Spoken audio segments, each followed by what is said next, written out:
کو برکت دے۔ عدنان بھائی کیا ارشاد فرماتے ہیں اللہ تبارک و تعالیٰ کا ذکر کیا صرف اللہ اللہ کیے جانے سے یہ ذکر ہے یا اس کی اور بھی قسم؟ اللہ اکبر، الحمدللہ رب العالمین والصلاة والسلام علی سید المرسلین، اما بعد فاعوذ باللہ من الشیطان الرجیم، بسم اللہ الرحمن الرحیم۔ اللہ تبارک و تعالیٰ کا ذکر اور اللہ کریم کی یاد یہ ایک پورا جہان ہے، ایک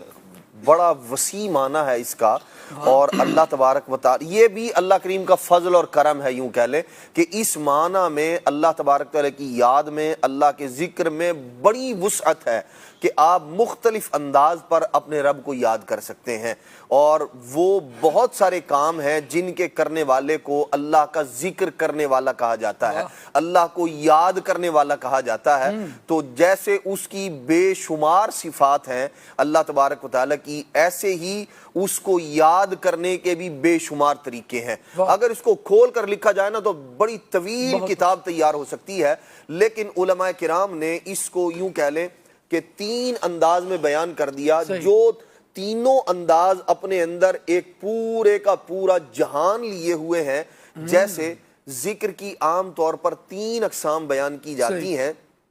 سب سے پہلی قسم وہ ہے کہ جس کا تعلق انسان کے دل کے ساتھ ہے، کہ آدمی دل میں اللہ تبارک و تعالیٰ کا ذکر کرے، جس ذکر قلبی کہا جاتا ہے۔ ویسے عام طور پر قلب جو ہے وہ اس سے پہلے اگر ادائیگی کے اعتبار سے دیکھا جائے تو وہ آدمی اپنا مافی الضمیر جو ہے وہ زبان سے ادا کرتا ہے۔ تو ذکر باللسان سب سے پہلے ذکر کیا جاتا ہے، لسان کہتے ہیں زبان کو، تو وہ ذکر جو آدمی اپنی زبان سے کرتا ہے اللہ تبارک و تعالیٰ کو یاد کرنا۔ اب ذکر باللسان میں وہ اللہ اللہ کرنا ہے، اللہ کریم کی تسبیح بیان کرنا ہے، تقدیس بیان کرنا ہے، سبحان اللہ کہنا ہے، الحمدللہ کہنا ہے، اللہ اکبر کہنا ہے، اسی طرح لا الہ الا اللہ کہنا ہے، مختلف۔ پھر ان میں سے ہر ایک جملے، ہر ایک لفظ، ہر ایک حرف کی اپنی جو ہے وہ ایک اس کی تاثیر ہے اور اس پر اجر اور ثواب ہے۔ یہ سننے میں چھوٹے چھوٹے جملے ہیں لیکن اجر و ثواب میں بہت بڑے ہیں، اور اس پر باقاعدہ کتب احادیث کے اندر جو ہے وہ ابواب موجود ہیں جو اس کی اہمیت کو بیان کرتے ہیں۔ جیسے آپ دیکھیے لا الہ الا اللہ، پتہ نہیں کتنی بار جو ہے وہ اللہ توفیق دے ہم پڑھ لیتے ہیں الحمدللہ رب العالمین۔ خاص طور پر جو ہے وہ بعض مساجد کے اندر اس کا بڑا اہتمام ہوتا ہے کہ وہ اللہ تبارک تعالیٰ کا ذکر کیا جاتا ہے نمازوں کے بعد میں۔ لا الہ الا اللہ ایک مرتبہ بندہ کہتا ہے نا، اللہ تبارک و تعالیٰ بندے کے 1/4 جسم کو جہنم سے آزاد کر دیتا ہے۔ جو بندہ 4 مرتبہ کہتا ہے نا، آپ دیکھیں چھوٹے، یہ اللہ تبارک تعالیٰ کے ذکر، اللہ کی یاد کی برکت ہے۔ 4 مرتبہ بندہ کہتا ہے اور اللہ کریم دوزخ سے بندے کو رہائی عطا فرما دیتا ہے۔ تو اللہ تبارک و تعالیٰ کی یاد میں بڑی برکتیں ہیں، بڑی برکتیں ہیں۔ ہم نے یہ غور کرنا ہے کہ ہمارے دل میں، ہماری زندگی میں، ہمارے روز و شب میں، ہماری دن اور رات میں اللہ کی یاد کتنی ہے۔ انشاءاللہ میں اس پر بھی عرض کرتا ہوں۔ اچھا، سب سے پہلی بات ذکر باللسان، ذکر لسانی، اللہ تبارک تعالیٰ کا ذکر زبان سے کرنا۔ یہ اس طرح کے بے شمار کلمات جو ہم زبان سے ادا کرتے ہیں، اس کے اندر خطبہ دینا بھی ہے، توبہ استغفار جو بندہ کرتا ہے وہ بھی ہے، اس کے اندر دعا جو کرتا ہے وہ بھی ذکر باللسان ہے، زبان کے ساتھ ذکر کرنا۔ دوسرے نمبر پر ہے ذکر بالقلب، ذکر قلبی، دل میں اللہ تبارک تعالیٰ کو یاد کرنا، غور کرنا، تفکر کرنا، اس کی نعمتوں کو یاد کرنا، نعمتوں کے اندر غور فکر کرنا، اسی طرح اللہ تبارک تعالیٰ کی عظمتوں، کبریائی اور اس کی بڑائی پر غور فکر کرنا، دنیا جہان کے اندر جو اس کی قدرت کے جو مظاہر ہیں، جو اس کی قدرت کی نشانیاں ہیں، انہیں دیکھ کر غور فکر کرنا، تفکر کرنا، تدبر کرنا کہ جس خالق و مالک نے ان چیزوں کو ایسا رنگ برنگ پیدا فرمایا ہے، ایسی عظمت رفعت والا پیدا کیا ہے، ایسا مختلف انداز میں پیدا کیا ہے، ظاہر میں ایک نظر آنے والی چیزیں باطن میں، اپنے ذائقوں میں، اپنی تاثیر میں بالکل جدا جدا ہیں۔ یہ چیزیں جب بندہ دیکھتا ہے، اس پر غور کرتا ہے، فکر کرتا ہے، سوچتا ہے، اور پھر وہ اس کی زبان سے نکلتا ہے سبحان تیری قدرت، یا اللہ یہ تیری عظمت ہے، تیری کبریائی ہے، تیری بزرگی ہے، تجھے تقدیس ہے، تیرے لیے تحمید ہے۔ جب بندہ یوں غور فکر کے بعد اپنے رب کو یاد کرتا ہے، اور یہ جو غور فکر کر رہا ہوتا ہے یہ بھی ذکر بالقلب کے اندر شامل ہے کہ بندہ دل کے اندر اللہ تبارک تعالیٰ کو یاد کر رہا ہے۔ اسی طرح جو علماء کرام قرآن مجید کی آیات احادیث مبارکہ پڑھ کر پھر اس پر غور کرتے ہیں، تفکر کرتے ہیں، تدبر کرتے ہیں، سوچتے ہیں، اور پھر وہ یوں کہہ لیں کہ جو معانی، اسرار اور رموز کے سمندروں میں جو غوطہ زن ہو کر پھر وہاں سے وہ موتی اور جواہرات نکالتے ہیں، امت کے لیے وہ مسائل نکال کر ان کے لیے آسانیاں پیدا کرتے ہیں، یہ جو کام ہے یہ بھی ذکر بالقلب کے اندر شامل ہے، یہ بھی دل میں اللہ کو یاد کرنے کا ہی ایک انداز ہے۔ تو یہ ظاہر سی بات ہے جیسے جتنے بڑے علماء ان کا اس انداز میں ہی اللہ تبارک تعالیٰ کا ذکر ہوا کرتا ہے، ذکر بالقلب کے اندر جو شامل ہے۔ ایسے ہی ایک ذکر ہے ذکر بالجوارح، جوارح کہتے ہیں اعضاء کو، ہمارے جو اعضاء ہیں ان کے ساتھ بھی اللہ کا ذکر ہوتا ہے، ذکر بالجوارح، اعضاء کے ساتھ ذکر۔ یہ کیا ہے؟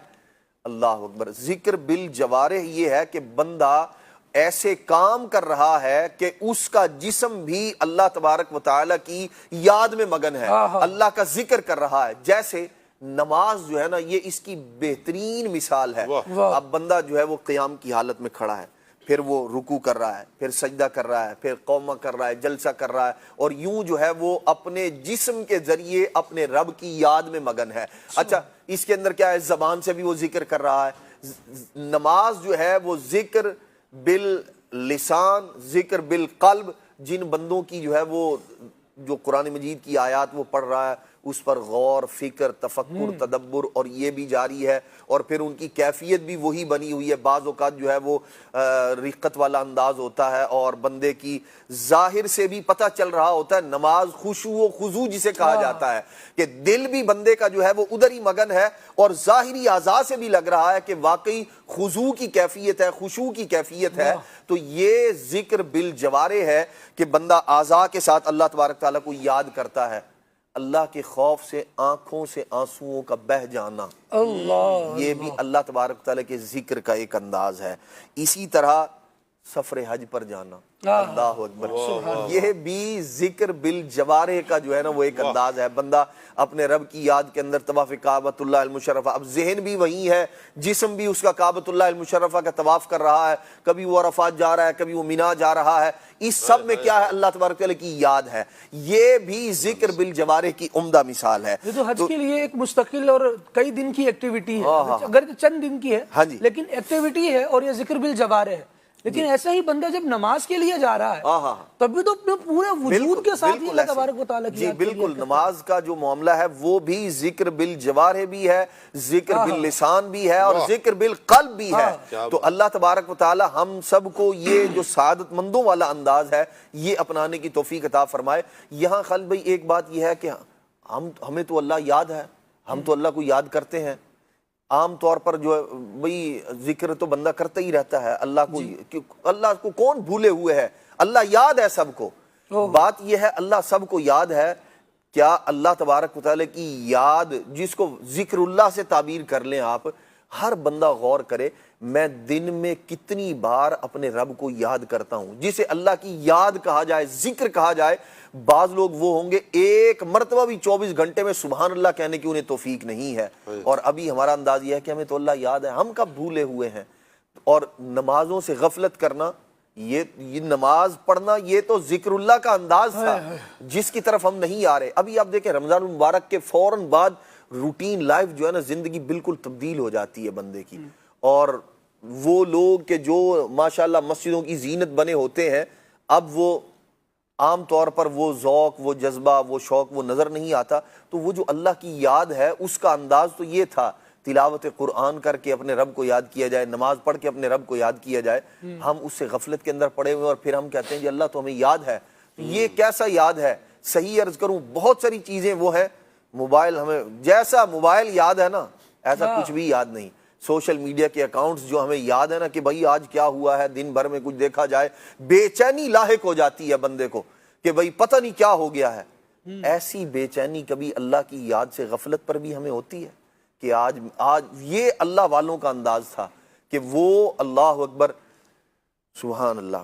بعض صحابہ کرام علیہ مردوں اور بعض اولیاء کرام کے متعلق ہے کہ وہ جب سفر کرتے تھے نا تو اللہ کا ذکر کرتے جاتے تھے، اور جب کسی جگہ سے اللہ تبارک تعالیٰ کا ذکر کیے بغیر گزر جاتے وہ واپس آتے تھے، کہتے تھے یہ جگہ یہ مقام اللہ کا ذکر کیے بغیر یہاں سے گزرا ہوں، واپس آتے اور اللہ تبارک تعالیٰ کا ذکر کرتے ہوئے پھر وہاں سے سفر کیا کرتے تھے۔ اور بعض اوقات یہ سفر کئی میل پر بھی مشتمل ہوتا تھا، لیکن وہ کہتے تھے جہاں بندے کا قدم ہو وہاں اللہ کی یاد ہونی چاہیے، اللہ کا ذکر ہونا چاہیے۔ یہاں پر دن میں ایک بہت پیارا کانسیپٹ یہ بھی ہے نا کہ بندہ جہاں اللہ تبارک و تعالیٰ کا ذکر کر رہا ہے وہ جگہ بھی تو اس کے لیے گواہ بن رہی ہے۔ سبحان اللہ، عظیم کانسیپٹ ہے کہ جس کے ساتھ وہ جب زندگی گزار رہے ہوتے ہیں نا اس طرح سے، تو پھر اللہ تبارک و تعالیٰ کی یاد کرتے ہوئے بھی، اور خدا نہ خواستہ جب شیطان غفلت دلاتا ہے تو اس وقت بھی یہ تصور آ جاتا ہے کہ یار میں تو کر رہا ہوں، لیکن جس زمین پر کر رہا ہوں، جو لوگ مجھے دیکھ رہے ہیں، جو اس کے گواہ بن رہے ہیں، اللہ تبارک و تعالیٰ کی بارگاہ میں یہ گواہی دیں گے، وہ پھر اس وقت میرا کیا بنے گا؟ جب گناہ کا معاملہ ہے تو یوں، اور جب ثواب کا معاملہ ہے تو ہم نے دیکھا ہے اہل اللہ کا انداز کہ کسی مقام پر جاتے ہیں تو بلند آواز سے کلمہ پڑھتے ہیں، کسی مقام پر جا رہے ہیں تو بلند آواز سے اللہ تبارک و تعالیٰ کے ذکر کر رہے ہیں، اور ساتھ میں یہ بھی نیت شامل ہے کہ میں اللہ کا نام لے رہا ہوں، بروز قیامت یہ میری گواہی دیں گے۔ میں نے دعوت اسلامی کے ہی دینی ماحول میں ایک اسلامی بھائی کو دیکھا، عدنان بھائی، وہ جس مسجد میں جیسے سفر کے دوران جہاں نماز پڑھیں گے نا تو ایک انداز یہ بھی ہے کہ اپنی جیب سے کچھ نہ کچھ نکال کے نا وہاں کے باکس میں ڈال دیں گے۔ واہ! میں نے پوچھا بھائی یہ آپ کے معمول میں دیکھا ایسا کیوں کرتے ہیں؟ تو جواب دیا کہ ہر مسجد کی تعمیر میں اگر ہمارا حصہ ہو، جہاں نماز پڑھی وہ تو نماز کی تو گواہی دے گی، لیکن جب یہاں کچھ ہم ملا دیں گے نا تو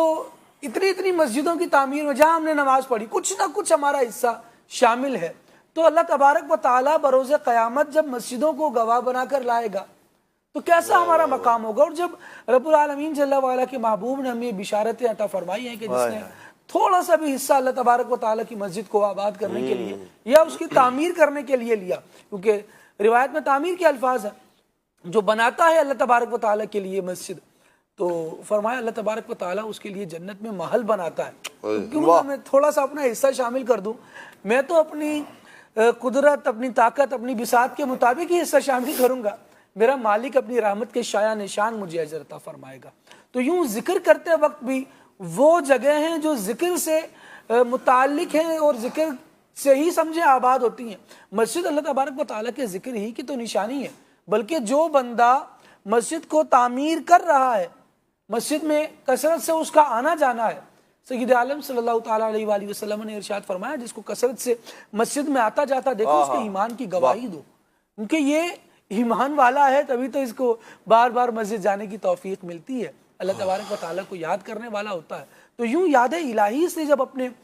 زندگی کو معمور کرنے کا بندے کا ذہن بن جائے تو وہ سٹیپ بائی سٹیپ اللہ تبارک و تعالیٰ کو قدم قدم پر اللہ تبارک و تعالیٰ کو یاد کرتا ہے اور پھر اس کی برکتوں کو سمیٹ رہا ہوتا ہے۔ میں چاہوں گا قبلہ ثاقب شاہ صاحب سے اس بات کو ہم شامل کریں کہ ذکر الہی کی برکتوں کو جب بندہ سمیٹتا ہے تو وہ کون سی برکتیں ہیں اور ان کو کیسے حاصل کیا جا سکتا ہے؟ برکات کا ذکر الہی سے کیا تعلق رہتا ہے؟ بسم اللہ الرحمن الرحیم۔ خالد بھائی، اللہ تعالیٰ کا ذکر، اللہ تعالیٰ کی یاد، اللہ تبارک و تعالیٰ کے دین کی سربلندی کے لیے اپنی کوششیں کرنا، جو ماشاءاللہ عدنان بھائی نے ذکر کی اقسام 3 بیان کی، چاہے زبان سے ہو، چاہے دل سے ہو، چاہے اعضاء سے ہو، کسی بھی انداز سے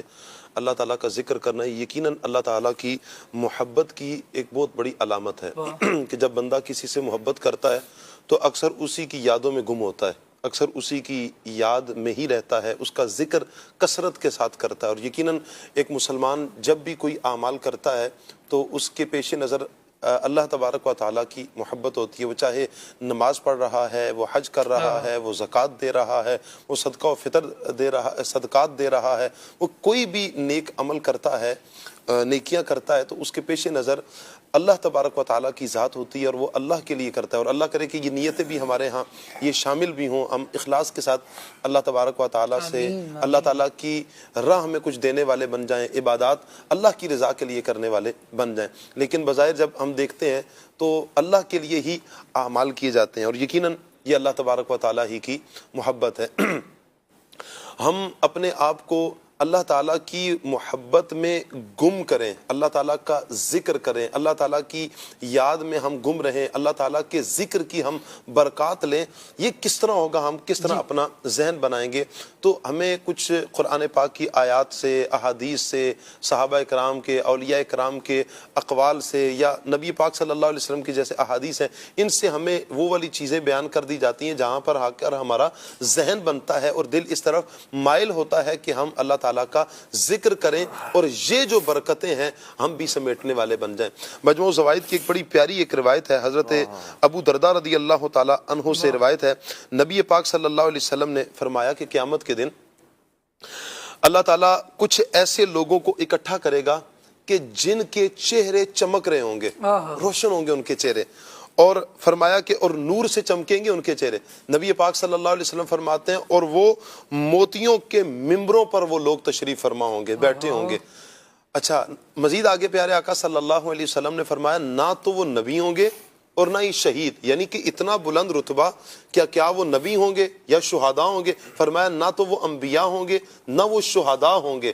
ایک حضرت ابو درداء کہتے ہیں کہ ایک عربی گھٹنوں کے بل حضور کی مجلس میں بیٹھا، آگے ہو کر عرض کرتا ہے یا رسول اللہ آپ ان کا حلیہ ہمارے سامنے ذکر فرمائیں تاکہ ہم جانیں تو صحیح نا یہ کون سے ذی مرتبہ شخص ہیں، یہ کون سے ہستیاں ہیں کہ جن کا آپ تذکرہ فرما رہے ہیں، اور یہ ممبر پر ان کے چہرے نور سے چمک رہے ہوں گے اور موتیوں کے ممبروں پر یہ تشریف فرما ہوں گے، بیٹھے ہوں گے۔ نبی پاک صلی اللہ علیہ وسلم نے فرمایا یہ وہ لوگ ہوں گے کہ جو مختلف علاقوں سے تعلق رکھنے والے ہوں گے، مختلف جگہوں سے، مختلف علاقوں سے تعلق رکھنے کے باوجود یہ اللہ کی خاطر آپس میں محبت کرنے والے ہوں گے، اللہ کے لیے یہ اکٹھے ہوں گے اور پھر وہاں پر اللہ کا ذکر کریں گے، اللہ کو یاد کریں گے۔ یہ وہ ان کا عمل ہوگا کہ جس کی وجہ سے اللہ تبارک و تعالیٰ انہیں کل قیامت والے دن اتنا بلند مقام اور مرتبہ عطا فرمائے گا۔ تو یہ اللہ تعالیٰ کے لیے آپس میں محبت کرنا، اللہ کے لیے کہیں جمع ہو کر اور پھر وہاں پر اللہ تعالیٰ کا ذکر کرنا، یہ عین سعادت، اور یوں سمجھے کہ یہ وہ عمل ہے، اس کی برکت یہ ہے کہ بندہ جنت میں جائے اور جنت میں بھی اس مقام پر کہ جس کو نبی پاک صلی اللہ علیہ وسلم نے اس انداز میں بیان فرمایا کہ چہرے بھی روشن ہوں اور نور کے ممبر بھی اللہ تبارک و تعالیٰ انہیں نصیب فرما دے۔ ایک اور گفتگو کو بالکل آگے بڑھائیے، لیکن میں یہاں یہ بات سوچ رہا ہوں کہ جو عاشقان رسول دعوت اسلامی کے دینی ماحول سے وابستہ ہے، ہفتہ وار اجتماعات میں آنے والے ہیں، مدنی مذاکروں میں شرکت کرنے والے ہیں، اور اس طرح سے یوں اپنی مسجدوں کو بھی آباد کرنے والے ہیں، اگرچہ مختلف رنگ و نسل سے تعلق رکھنے والے افراد ہیں، لیکن جمع ہونے کی وجہ کیا ہوتی ہے؟ جب انہیں حی علی الصلاۃ کہہ کر بلایا جاتا ہے تو وہ آ جاتے ہیں، انہیں حی علی الفلاح کہہ کر کہ بھلائی کی طرف آؤ، نماز کی طرف آؤ، کامیابی کی طرف آؤ، یہ کہہ کر بلایا جاتا ہے تو اللہ تبارک و تعالیٰ کی یاد کے لیے وہ دیگر کاموں کو چھوڑ کر آ جاتے ہیں۔ اجتماعات میں شرکت کرنے والے، یعنی بڑا مزہ آیا یہ بات سن کر نا کہ وہ کیوں جمع ہوتے تھے؟ وہ اللہ تبارک و تعالیٰ کے نام پر جمع ہوتے تھے۔ اب جو بندہ سنتوں بھرے اجتماع میں آ کر شرکت کر رہا ہے، کس لیے آ رہا ہے؟ کیونکہ اس کو پتا ہے یہاں پر اللہ تبارک و تعالیٰ کا ذکر ہونا۔ اب وہ کہیں سے اٹھ کر آ رہا ہے، کوئی کسی علاقے سے، کیونکہ ہم جب دعوت اسلامی کے دینی ماحول میں دیکھتے ہیں تو ایک اگرچہ ایک مخصوص علاقے کی مسجد میں ایک ہفتہ وار اجتماع کا سلسلہ ہوتا ہے، لیکن اس کے لیے اطراف کے بہت سارے علاقوں سے باقاعدہ گاڑیاں چل رہی ہوتی ہیں، اسلامی بھائیوں کی انفرادی کوششیں ہوتی ہیں اور ترغیب دلا رہے ہوتے ہیں کہ بھائی ہفتہ وار اجتماع میں جانا ہے اور لے کر بھی لوگوں کو جانا ہے، یہ سارا سلسلہ ہوتا ہے۔ تو اجتماعات میں شرکت کروانے کے لیے لانے والے عاشقان رسول، خود شرکت کے لیے آنے والے اسلامی بھائی، کیسا زبردست ثواب ہے ان کے لیے کہ وہ صرف اللہ تبارک و تعالیٰ کی یاد کے لیے تو جمع ہو رہے ہیں۔ اللہ کریم ہمیں اخلاص بھی نصیب۔ خالد بھائی